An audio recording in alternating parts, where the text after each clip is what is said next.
Santa's watching, Santa's creeping. Now you're nodding, now you're sleeping. Were you good for Mom and Dad? Santa knows if you've been bad. Welcome to Now Playing's Silent Night, Deadly Night retrospective series. This fella dressed as Santa, he said about killing them that was naughty.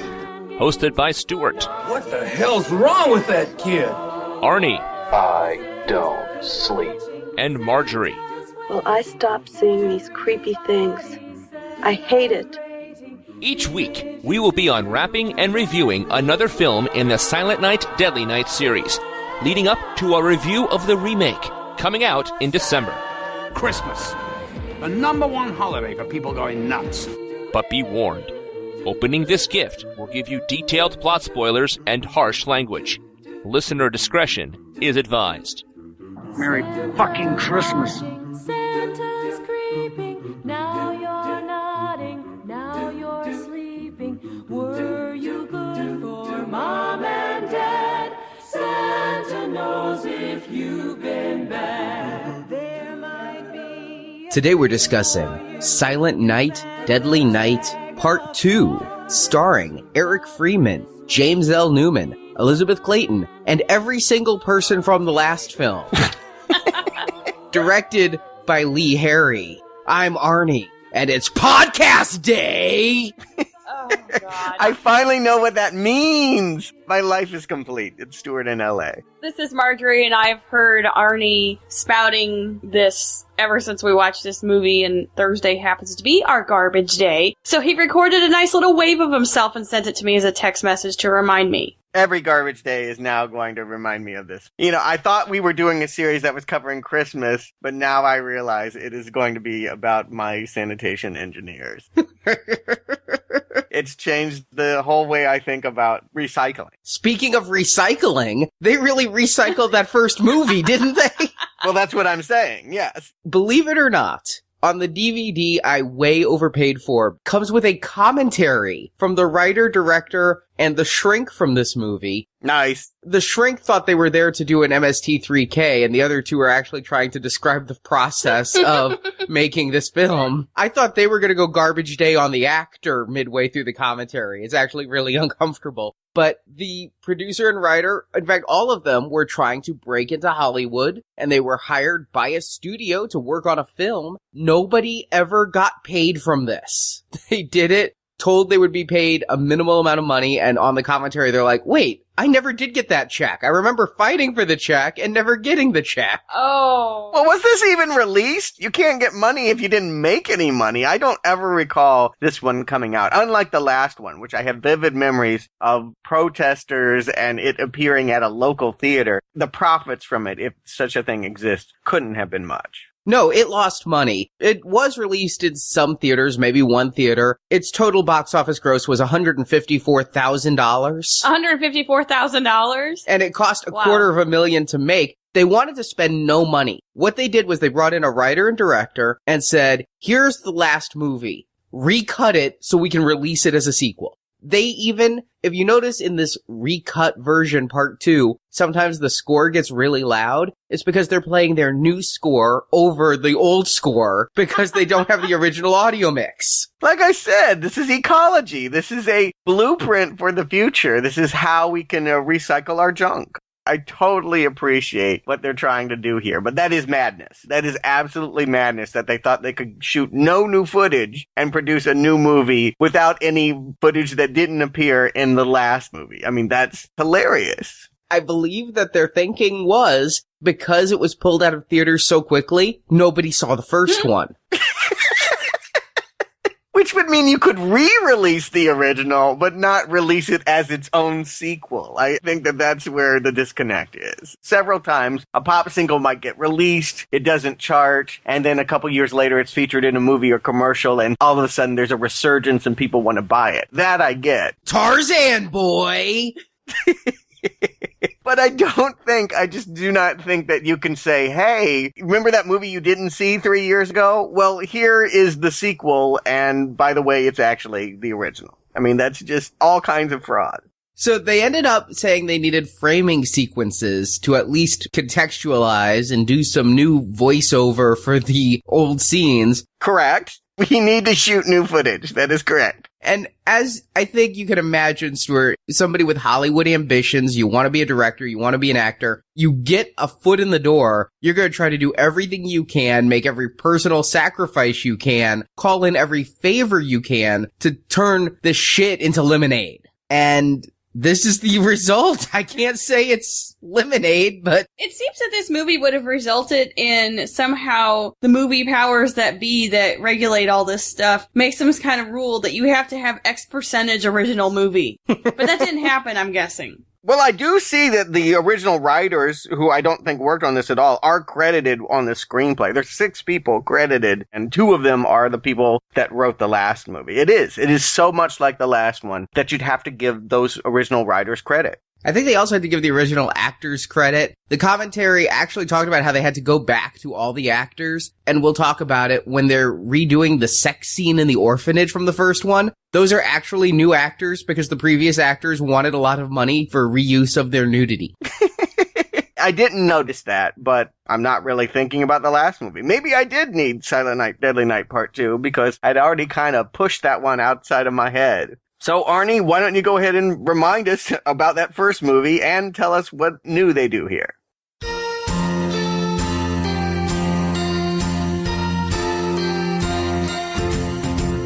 You better watch out, you better not cry, you best not wear red, I'm telling you why. Bad Ricky will chop off your head. His mama was raped, dad shot in the head. His brother went nuts, killed lots of folks dead. Ricky's big brother was Billy.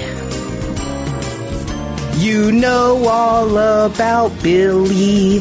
He was the first movie.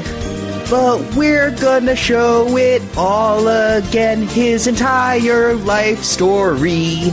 So, after Billy was killed, Ricky was traumatized, but a Jewish family helped him stabilize until Ricky's stepfather died. I think he saw some nuns too, but yeah. Yeah, the nuns triggered it. There was a couple of things that set him off. Ricky killed a rapist that caused flashbacks of mom, but he found a girlfriend who helped keep him calm. Ricky thought she was a virgin. Her ex-boyfriend came back, a jerky douchebag. Ricky finally snapped when he found out they'd shagged. Ricky's madness was finally free. He electrocuted Chip and strangled his girl, shot a cop in the head, gave mass murder a whirl. Ricky went on a shooting spree. Carpet Day! He was sent to a shrink to control his rage. He finally found out what war he should wage. Ricky blames the nun who raised him. He killed Dr. Bloom, Mother Superior. Was Ricky's next kill, he became cheerier when he cut off the old nun's head. But cops came after Ricky and shot him lots of times. He then fell through a window. Cops think they've stopped Ricky's crimes. But the good nun came to see Ricky dead. When he opened his eyes, she about lost her head. Ricky may come back for. Ricky may come back for. Ricky may come back for part 3. Bravo! I gotta say, we're still 24 shopping days before Christmas, but I think I just opened my biggest present here. That was awesome. Thank you. Yeah! This movie does make me feel like I can go on with this series now. I honestly, after the first one, also had very low hopes for where this would go. I was like, I don't know that I could deal with 5 of these. It was so dour, so mirthless, so poor. Had lots of tits, so I was okay with that. But here, it's all the tits half the time. They actually need to put in the mom titty shot twice here. They do 2 flashbacks to it in case you forgot about it from the flashback at the beginning of the movie. They do it in the middle again. I mean, it's brilliant here. But this is back when women had real breasts. That's true. But they were nice real boobs. Had to see them a lot. If this had been located in LA, this could have been that kind of production. But no, I think this was brought to us by the good people in Utah or Canada or something. Well, the first one was brought to us from the Mormons in Salt Lake, but the second one quite obviously is coming from somebody's neighborhood in LA.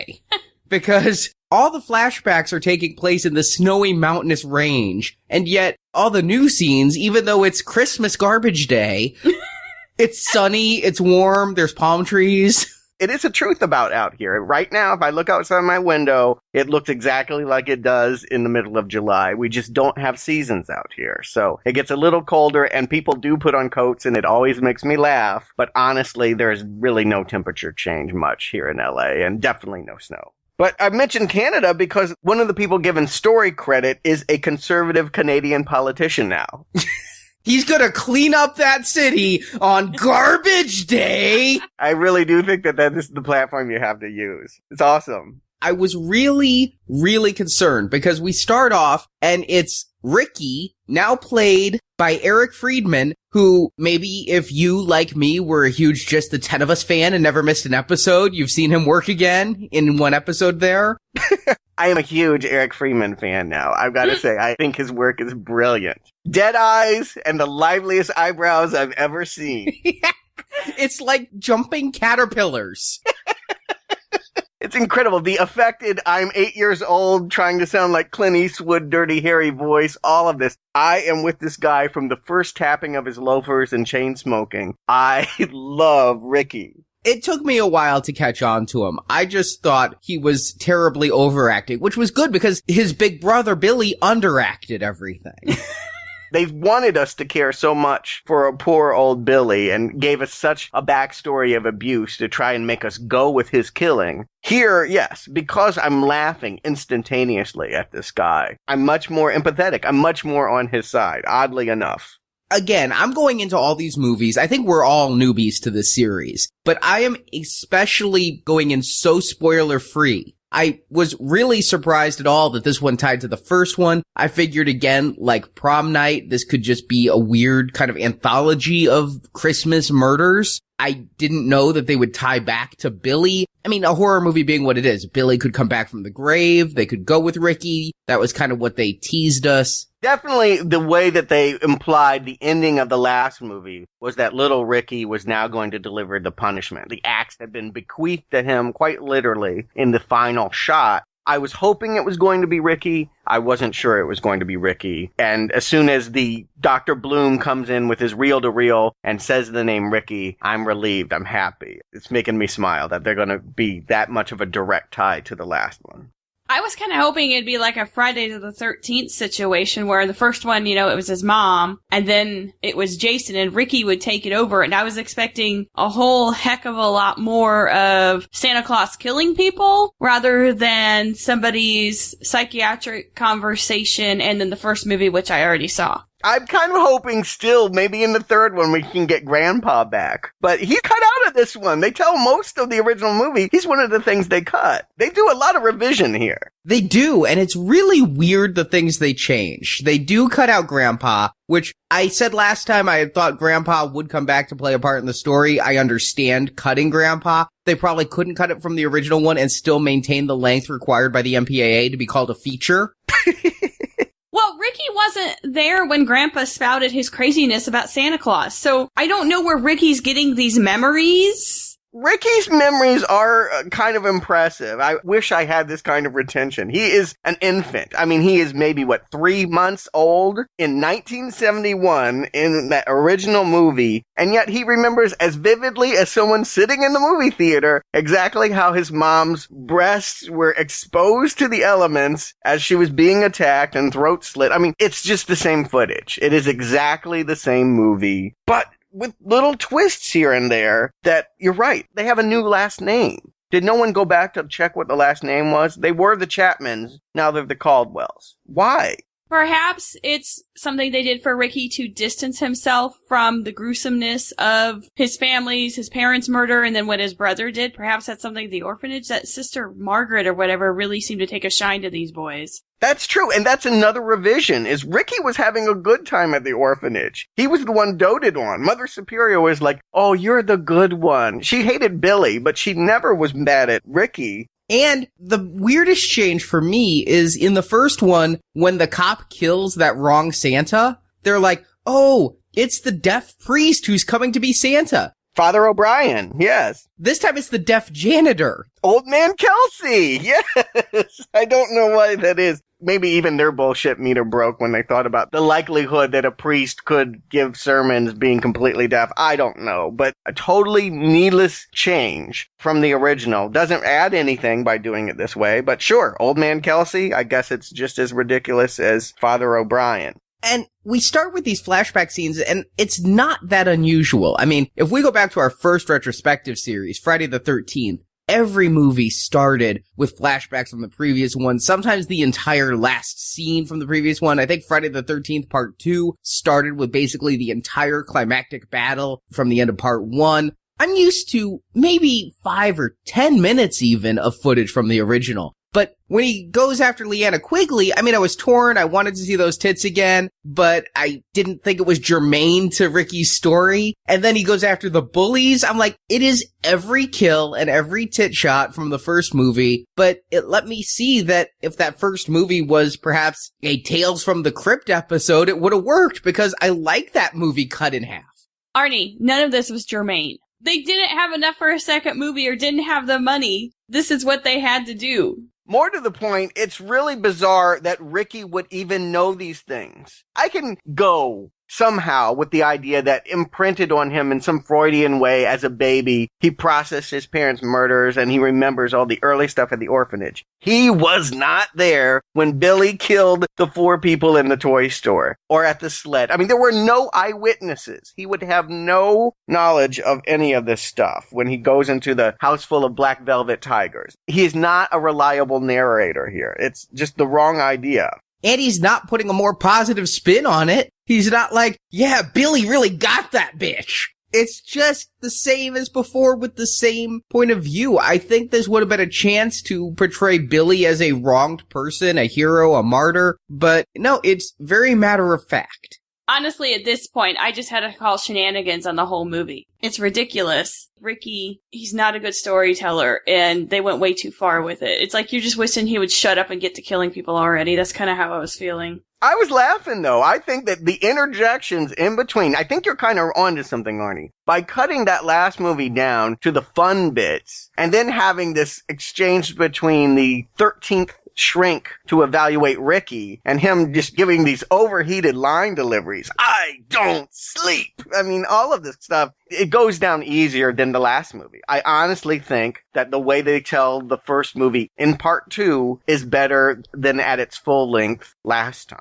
Absolutely, because it cut out all the crap where I was like, I'm bored. Oh, hey, they're killing somebody. I'm bored. And condensed it all into one little nugget. It was the same nugget that it took to get Billy killing. If you recall, it was 40 minutes before Billy snaps in the toy store and starts killing his coworkers. It's the exact same time for Ricky to tell that story and then get to his own personal killings. So in that way, they're keeping pace. This does not follow a normal horror movie plot the way it's going. Is this something else that's like avant-garde or something? Or is it just they suck?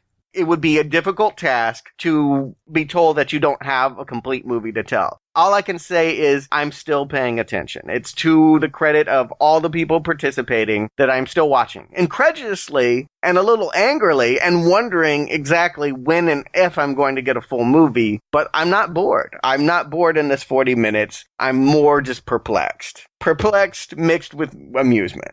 I agree completely, because when I come to a movie called Silent Night, Deadly Night Part 2, I'm not looking for high art. I'm not looking to be challenged. I'm looking for a little exploitation. In the last one, I really was bored. In this one, looking at the movie as a whole, there is so much exploitation that occurs, nudity and violence in the entire film, and you don't go 5 minutes without tits or blood. You really don't. And you take that first movie and chop it down this way, it makes it palpable more. It makes it so you don't have to sit through the arduous first movie to get here the way you might have to if this movie had just started where that 40-minute mark is when Ricky finally starts telling his own part of the story. But when watching this, not knowing what to expect, not knowing that these people were just told to make a movie out of the old movie, pretty much a fan edit, if you will, I did wonder how much of the original movie was going to keep coming and if there would be more than just this framing sequence with the 3 actors in there. I somehow missed out on the internet meme of Garbage Day. I had no idea what present lied under this tree, but I just wondered, would they have a point to get to? The only reason I found this first half at all arduous is because we just watched this first movie last week. Yeah. They've done a tremendous good deed here. You never have to watch the first movie. And now the second movie is a double feature of joy. That's exactly right. It eliminates the need to go back and watch the first one. Sometimes you get dragged to a sequel and like, I haven't seen the first one. You don't ever need to. That's right. It's just the good bits here. And there's something that got clarified in watching this time. For the most part, I'm like, I know exactly what's going to happen here. But I re-understood the Mother Superior moment at the end in a different way. The movie ends with Billy coming into the orphanage to kill her, and she's telling the children there's no real Santa Claus. I thought that she was trying to say that Billy wasn't the real Santa. No, she's in the middle of all this mass murder. She's trying to poo-poo on Christmas. She's trying to say that Santa Claus doesn't exist. That they've rewritten her as a character that doesn't like the rituals of Christmas. And so when she comes back into the picture later, that's how she's characterized. That's why she's going to die, quite frankly. I thought that was a surprise rewrite. Now, with Ricky's story, I don't think that they necessarily went inventive, but I feel that they went back to John Carpenter. I think that this is the middle child between John Carpenter's original Halloween, where a killer kills as a child and then breaks out of a nut house as an adult to go on more killings, and perhaps Rob Zombie's remake of Halloween, where we're going to spend a lot of time with the child as a child and seeing his upbringing, because we get to see what happens to Ricky not just as a crazy adult, but his upbringing, where the 2 deaths, Billy and the priest/janitor, and then Ricky found a home in a house that doesn't celebrate Christmas. Martha and Marty Rosenberg are going to take him in, and I think it's what we're told is because he's shielded from all of the imagery of Christmas, that's why he gets to have an adolescence. He probably would have been a child killer had he gone to Christians.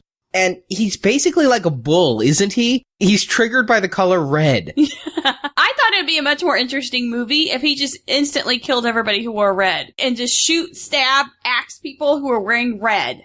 Honestly, at this point, I was starting to think that maybe it was exactly this. It was someone that had snapped and, yes, is now triggered by nun imagery. I mean, he hates nuns the way that Billy hated Santa. I thought he could end up in a habit at the end of this. I didn't know he would end up in a Santa suit. They definitely would have had the clergy out protesting if you had a guy dressed in drag as a nun killing people. Mental note, I am now going to write a screenplay about a man dressing in drag as a nun killing people. It will be a hit. You won't have to do any publicity. They'll take care of it for you. But just like Big Brother Billy, Ricky's first kill is stopping a date rape. Here there's 2 fairly unattractive actors who can't find other work having a picnic in a field when the hick guy starts to rape her, and when she slaps him, he then decides he's going to go get a beer, then come back and rape her. So Ricky runs over the hick with his own red Jeep, and the woman responds the way I thought it might go in the last one. She thanks him for killing her rapist. I kind of thought Billy got a bad rap when the guy in the stock room was raping the girl and Billy hung him with the Christmas lights and the woman went all, "Oh my God, you're a psycho." Well, okay, now let's think about this. You just had a traumatic almost experience, and then this lunatic in a Santa outfit comes in and just kind of goes overboard in protecting you. That's like, oh my God, there's a fly. Let me just nuke the world. Yeah, well, that's why this woman gets to live and Pamela is dead, because she said thank you after he repeatedly drives over the corpse. If Pam had been more grateful, maybe he would have walked out of that Irish toy store back room and not given her the knife. But then I thought I was so clever because I noticed that the car was red and then adult Ricky goes, "Red car! Good point!" I needed to be told. I didn't realize that it was really going to be a color setting him off this time. And it just plays this comedy. Then Bloom goes and grabs a hanky to wipe his brow at some point, and it's a monogram with a red B on it. It's white and red. I'm just like, oh, wow. This is really the methodology for Ricky. It's that anything white and red could send him into a homicidal panic. In some ways, that seems easily controlled, right? Not at the 4th of July. You just put him in the white room, and he should be very docile. The second kill may be my favorite in the movie, even though it's complete nonsense. Ricky is now taking out the trash. Because he couldn't afford to go to college, I got a job! That was great. This is a man for our economically woeful times. Just ask your parents for the loan. Go work at Shea Ritz! And there's a mob knee breaker just in the back alley. That's random. Rocco is beating up on what's characterized as a squirrel getting his nuts squeezed, and he has a red hanky. It's the red hanky, not the bad behavior, that gets Ricky to intervene. He is just, with his eyes and his facial expressions, this guy needs to be like a clown. Even under all that pancake makeup, his facial expressions would come through. I knew he was going to get killed, but I didn't know how or why. I didn't know where Santa was going to get involved. And Umbrella? Totally random? Who saw that coming? Well, it was red and white. It fit the color scheme, but I did not notice it until its moment of implementation. And I guess it was kind of a nice little trick to have it open after it had impaled him.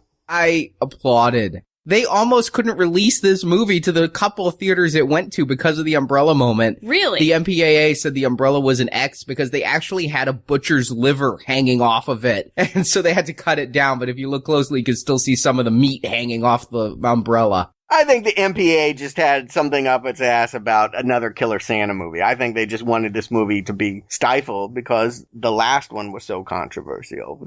This kill is not particularly graphic, or rather any more graphic than a lot of things that were released during that time. But whatever. It's hilarious. And it also seems to trigger a spontaneous rainstorm. What happened to the guy being beaten up? Did he just run away? He just fell over, beaten, and Ricky left him alone, even though it looked like he was wearing some really fashionable red pants. Right. So it's interesting. We have two kills in which we're still, quote unquote, on Ricky's side, partly because he's taking a stance in a situation where we hate the person being killed. They keep us with him because he's targeting a rapist and an ankle breaker. He's a vigilante. So we're on his side, and I guess we're not supposed to notice that these people are wearing red. I'll be honest, I was really bored for a lot of this, too. I wasn't bored. I was having a blast. These kills are over the top and ridiculous, but it's taken me back to the time this movie came out and the USA Up All Night type of stuff I would watch. I'm having fun. I am not bored. Where I really get engaged is when they bring in the love story. Jennifer! I recognize Jennifer. AMC had run all the Friday the 13th movies before Halloween. So just a few weeks ago, I rewatched Friday the 13th Part 7 for fun, not for a podcast. And she was in it. Oh, was she one of the annoying friends that hated the psychic girl? Yes. Yes, she was. But here she plays Jennifer, a hot blonde without a red car. Yeah, they bump into each other in a parking lot, literally, and have some of the most inanimate sex I've ever seen.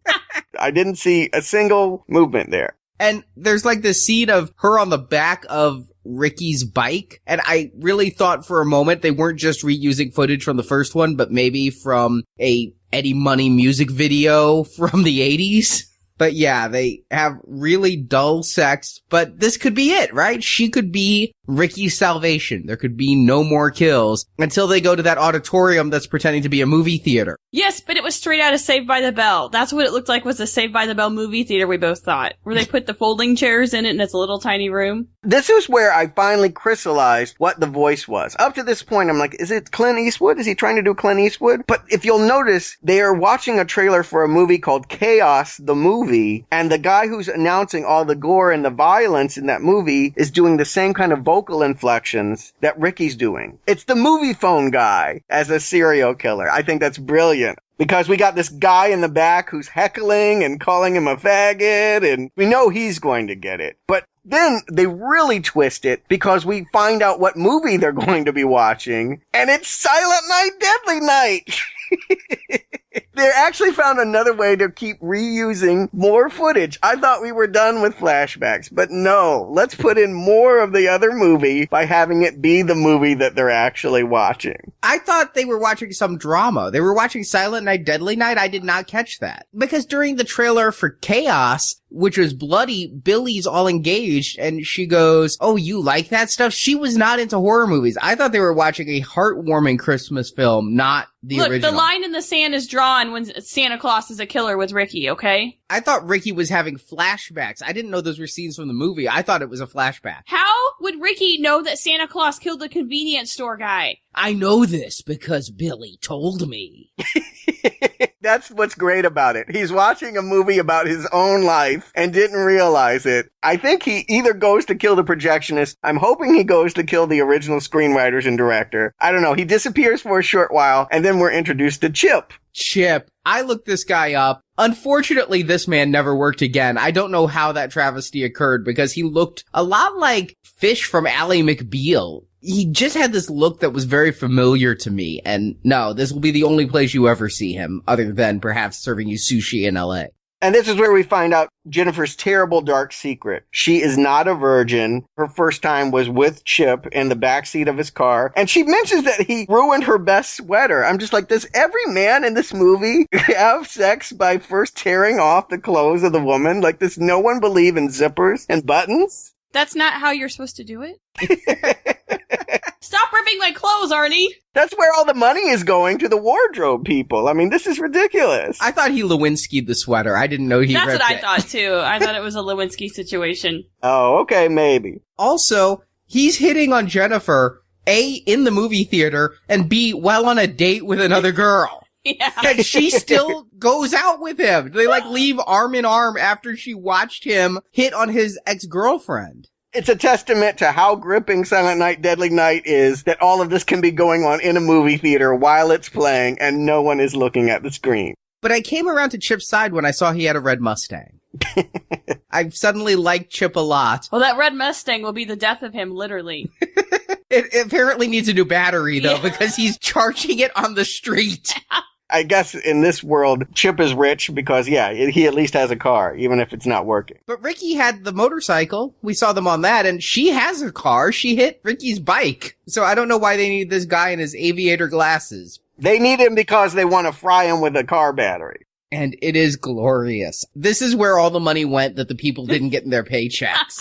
The little lightning effect inside his mouth. They animated it. The single best technical effect of the whole movie is Chip's death. They go through the production values of having Chip's eyes explode. This is what I want in a horror movie, is exploding eyeballs. It's a lot of fun, and this is where they make up for lost time. This is why he's in an institution, is that he just completely loses it. Jennifer, she gets it next, and you would have thought they would have played that one out. This is the girl he loved. This is the one we're going to linger on this moment that he now has to kill her. Uh-oh. She goes running away and gets choked with a car antenna and forgotten. We don't even get an insert shot of her lying dead. I mean, she's just one of a series of, I believe, 7 or 8 people here that totally get it. But you're missing this scene where she's yelling at Ricky is Ricky's best eyebrow acting, because he's squinting his eyes and having flashbacks of Mother Superior and projecting Mother Superior on Jennifer. And he's doing this weird blinking like a flash just went off in his face, and his eyebrows are going up and down like an EKG spike.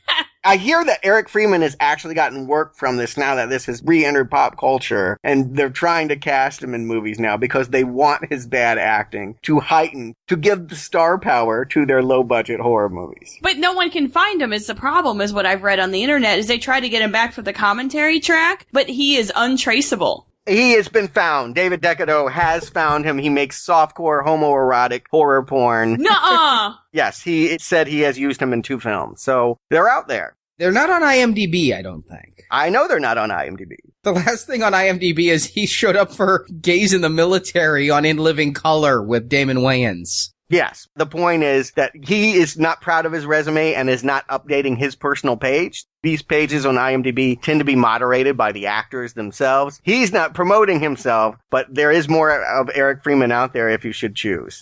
Unfortunately, I don't like where the scene goes. A cop just happens to come by while he's strangling Jenny, and he disarms the cop, takes the gun, kills the cop, and then goes on a shooting spree. I don't understand it. Every kill to this point has been motivated. It's not Christmas. There's no nuns. No, it's not Christmas. It's Garbage Day! Never gets old, but I love it. You're saying you don't understand it. I don't want to understand it. I am just loving it. You know, the cop getting the gun turned on him and shot in the head, the guy in the football jersey that splatters his porch. Yeah, the guy taking out his trash. Whoever was in that car, however many people get shot and it explodes. That was where they spent the money too. I'm sitting here going, oh, this is kind of lame. It's just gun violence. I've said in the last one that Billy followed serial killer rules. No 2 kills were the same. You give a serial killer a pistol, you're taking me out of it, actually. I find that dull. Ricky's getting a higher body count here. It may not impress you with the creativity of the way he's taking them out, although he's impressing me, I gotta say, the antenna particularly. But he's already killed more people than Billy ever did. Well, he had more than one night to do it. Yeah. But whatever I lose comes right back with Garbage Day.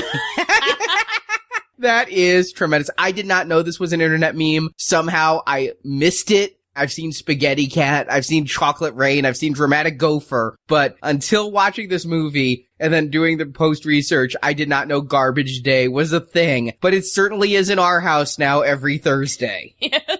Yes, the only question is this all that you need to see of Silent Night, Deadly Night? Is that mem? Like, is that the best stuff here? Or should you do the whole movie? I will get to it here, but this is the highlight of the movie. I can see why this moment has become a signature thing for comedy on the internet. It's hilarious. It really is. And it gives us an opportunity to jump to the present. I wasn't sure that we would ever get out of the institution. I was not sure that we'd ever have scenes that didn't take place in the present that weren't about Ricky explaining himself to the shrink. But when we pop back, Bloom is dead. He's been choked by his reel-to-reel, and Ricky just kind of walks out of the place. I know this was low budget, but a reel-to-reel in the late 80s, really? I was wondering what that was. And like, Ricky has to stop his story to change the reels? I can tell you, physicians in the late 80s had microcassette. They did not have these big reel-to-reel machines. But yeah, Bloom does die. And Ricky does get out. I kind of assumed once we got to the modern day that had to happen. I never thought that it would end with him there. I just kept going back to Halloween. He had to get out of there.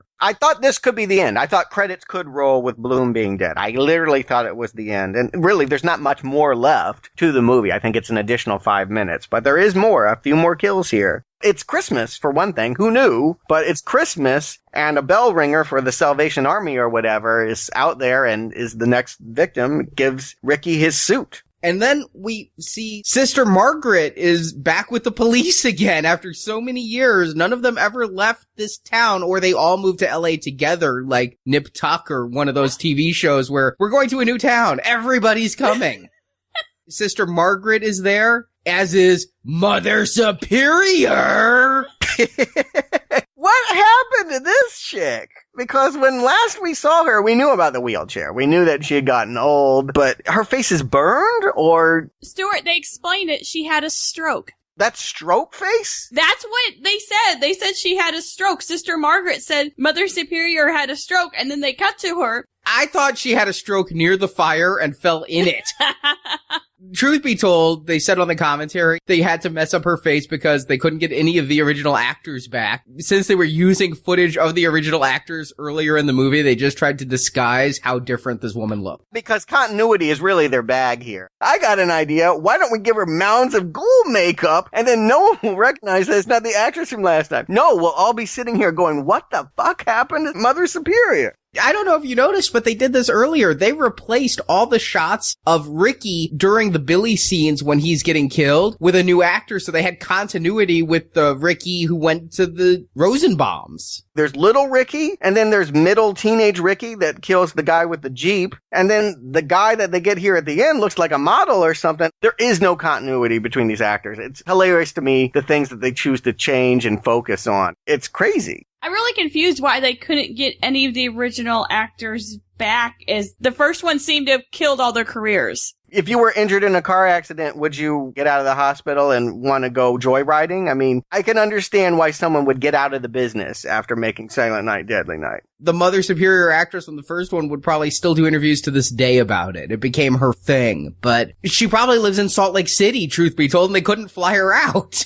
Yeah, you might be right. I think all three of us were kind of pissed Mother Superior lived last time. It seemed like that needed to be Billy's revenge, his final comeuppance. If he couldn't find the Santa that raped his mom, at least he could take out Mother Superior. But no, Mother Superior lived. It pissed us all off. Here, we finally get it. And she should have known. I mean, she's a nun living at 666 whatever street. Yeah, no, that's great. Not only that, but she's confined in a wheelchair upstairs with no, lift or anything. Whoever put her there hated her too. I mean, she must have been really unpopular with everybody because, yeah, she's got this moldy face confined upstairs of apartment 666. Billy finds her in the phone book, prank phone calls her, and then comes over to replay the Shining Axe break-in. I do like one detail. She has a lot of burned out light bulbs, obviously because she can't stand to change them. Will they correct the mistake of the last film? Will they finally kill her? I'm not convinced they will, because they dangled that before me before, and then they didn't do it. I think that nun killing was just too hot button. But they naughty this! They do! They go for it! When Sister Margaret arrives, Mother Superior is decapitated in her chair, and I am damn impressed. I'm surprised that he was able to put the head back on the white of the nun outfit and no blood spilled. Well, he's magic. I would honestly think with the kind of rage that he has built up inside, and obviously we're supposed to think he's mentally insane as he's in an asylum, he's made all these murders and everything. Wouldn't you hack that shit up? Wouldn't you just go to town on that bitch with an axe? I'm telling you, he had no beef with her. He loved her in that original movie. This was all a revision here. I mean, I think he's doing it because he's honoring his brother or something. I mean, this is really one for Billy. It's not because she ever did anything wrong to him. I love that she pulls out a knife, though, and wants a fight. Come and get your punishment. You've been naughty. I mean, that was one of the big fun parts of the first movie is Billy. Naughty. He didn't say it with that much conviction. Punishment. No, this is how Ricky would have done it. I'm still in Ricky mode. Is he coming back? Because, God, I hope so. I mean, I know they had to put him down. The cops arrive, bang. Of course, Sister Margaret is not going to get killed. But, yeah, that's what I'm wondering. Are we going to get more Ricky? I hope so. I would love to believe that there's another Silent Night with Eric Freeman in it. Because this creation is great. He's not in the next one. I don't know if Ricky is, but that's what I said in that plot summary, or saying, if you will, is Ricky may come back for part 3. It ends. He's been shot multiple times, but he's smiling. I hope it's Silent Night, Deadly Night 3 Garbage Day, but... So Marjorie, Stuart, do you recommend Silent Night, Deadly Night Part 2? Marjorie. Okay, I'll admit, watching this movie is incredibly bored, and then I had a lot of fun talking with you and Stuart about it, so I'm gonna have to say this might be a recommend. But you can totally skip the first one. You don't have to see the first one. This one takes care of 1 and 2. Eric Freeman's over-the-top performance. He has the same kind of uncalled for and impotent rage that Starbuck has in the new Battlestar Galactica. You don't know exactly where it's coming from. It's horribly misdirected and poorly acted, but you can't look away. And it was a lot of fun to talk about with you guys, and I think this is kind of one of those movies that's unintentionally funny, and it might be fun to watch in a group, have a few drinks, and just rip the shit out of it. And I'm gonna have to recommend it just for the sheer comedy factor. Although I would like to say a little bit of a disclaimer. I'm extremely disappointed in the lack of blood and gore in this movie. I love my horror movies. I like innards coming out. I like eyeballs flying. You got all of that here. There was a liver and popping eyes. A liver. A liver doesn't cut it. That doesn't do anything for me. I like the gory stuff, and this did not deliver that way. It's a very tame horror movie. It'd probably make your kids squeal, I don't know, but I was watching these movies when I was a little girl. But I recommend it just for the sheer fun factor, but you gotta have some witty friends around you to watch it. And if you don't have the witty friends, don't cuddle up with your sweetie on the sofa and watch it on Christmas Eve, because you're gonna really be having to buy her something pretty the next day. Recommend! Good point! Oh, shit. Stuart! You know what this series is turning into? It's like, all right, at the first Christmas, I asked for a BB gun and I got socks. And I'm like, oh shit. I didn't want socks. Next year, I unwrap the present. It's the exact same pair of socks. It's not even new socks. It's the same ones with the tags on it from last year. I'm thinking, oh shit, I'm beyond mad at this point. But then the good news is I also get my BB gun. On one hand, this movie deserves a whole barrel full of coal because it is a complete ripoff. But you know what? I'm going to give it a fruitcake because this is deliciously bad fun. I mean, it is terrible to the point that it is a reward. I definitely think that if you were in the right mindset, unwrapping this is a complete joy and is so much better than what they did in the last one. So I'm not doing recommends or not recommends. I'm giving it a fruitcake. I guess you can call that a up arrow, but it is some kind of treat. 3 for 3. We now have our Christmas. The last one has red arrows and this one has green. Yes. This is a joy. I also was worried going in. But this movie is a Christmas miracle because it makes up for the last one by giving it to you here. You say a pair of socks, but I would say it's like the first year you're given a toy with some assembly required, and the second year they fixed it for you. This movie is a 2-pack, and it's Billy's greatest hits, and it turns out that when you take away all of the maudlin melodrama of the first one, there were good hits in there. I still don't know if it would have been recommendable without Eric Friedman. He is a star of this film. We will see more of him, Stuart. He had an uncredited part as Israel in Children of the Corn. So we will see Eric Friedman again next year. But I cannot imagine that I will get the joy he gives me here. This movie is worth watching, like Marjorie said, for a laugh. The people who made it didn't know much about horror, don't like horror, just did this movie, and to people who know horror, this is one of the best horror spoofs out there, and what's great is it doesn't even know it's spoofing the genre.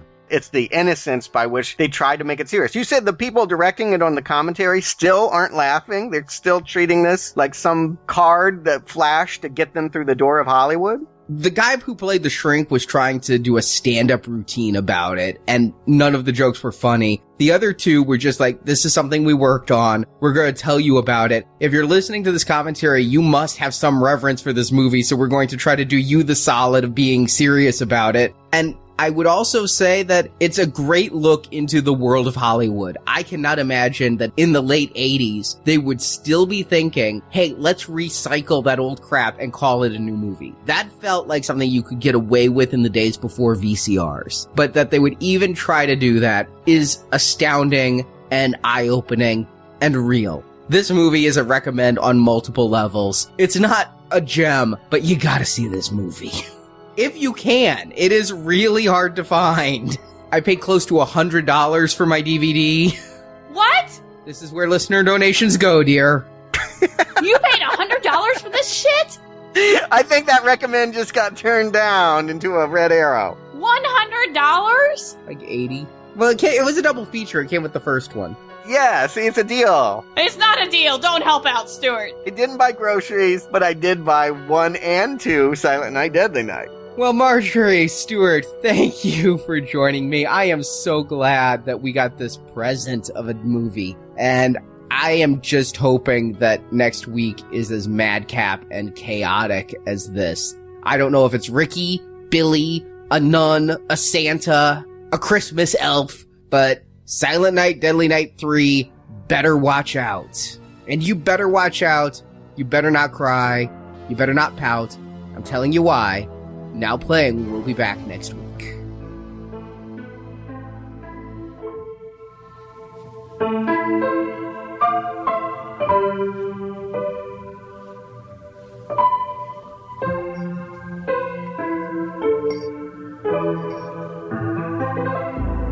safe now.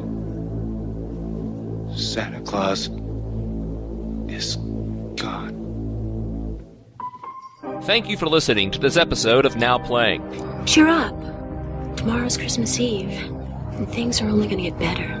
If you enjoyed this podcast, head to our website, nowplayingpodcast.com, to hear the other reviews in the Silent Night, Deadly Night series. Let me tell you about Christmas. It ain't all candy canes and pretty lights. As well as other horror movie reviews, such as the Halloween movies, Friday the 13th, A Nightmare on Elm Street, House of 1,000 Corpses, and more.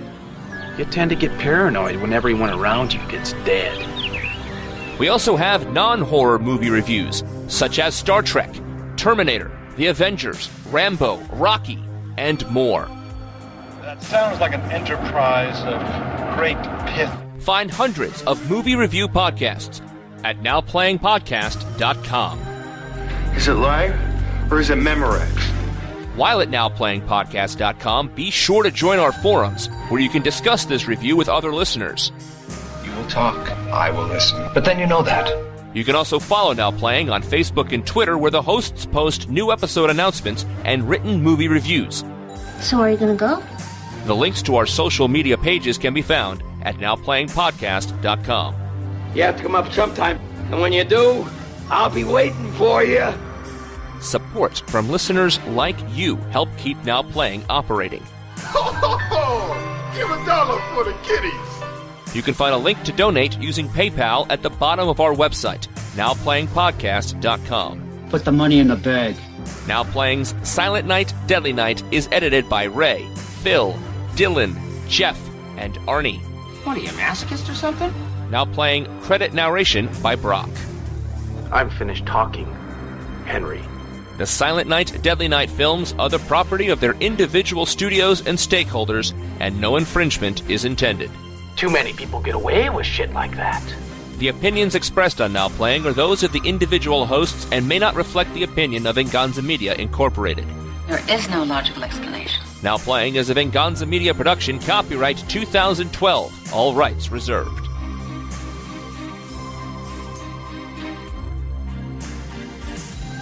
It's over! Time to get shit-faced!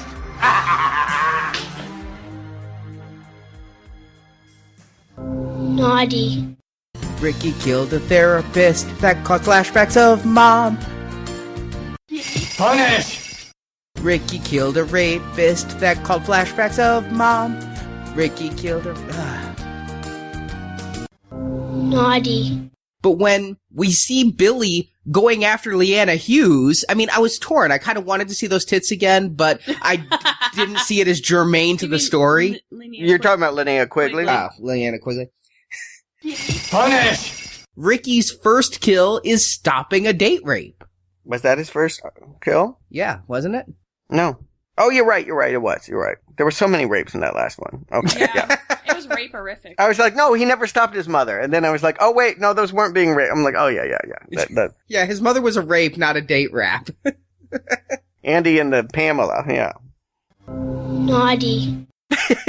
You just put him in the white room, and he should be very docile. Just so long as it's not the white room with red curtains. Yeah, exactly.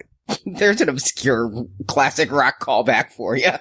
Who even sings that song? I don't even know what song that is. It's on Dire Freedom Straits, Rock. Isn't it? No. I believe that's Moody Blues. Yes, that's okay, it. Thank you.